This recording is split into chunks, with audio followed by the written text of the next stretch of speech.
প্রতি শুক্রবার বিশ্বনবীর উপরে বেশি বেশি যেন আমরা দুরূদ পড়ি। আমরা যখন বিশ্বনবীর সালাম দেই, দুরূদ পড়ি,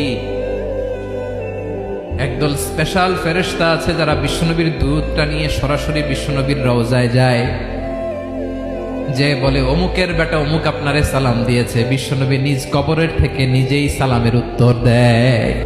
তবে শুক্রবার দুরুদ পাঠের দিন আল্লাহুম্মা সাল্লি ওয়া সাল্লিম আলা নাবিয়িনা মুহাম্মদ, একবার রাসূল সাল্লাল্লাহু আলাইহি ওয়াসাল্লামের উপর দুরুদ পাঠ করলে আল্লাহ সুবহানাহু ওয়া তাআলা 10টি গুনাহ ক্ষমা করে, 10টি মর্যাদা বৃদ্ধি করে, 10টি রহমত নাজিল করে। সুবহানাল্লাহ, সুবহানাল্লাহ।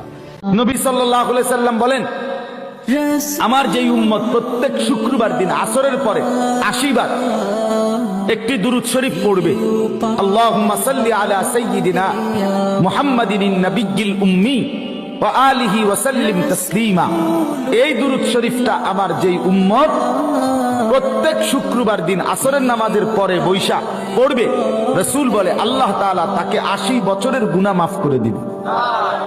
এটা পড়বেন কোন দিন?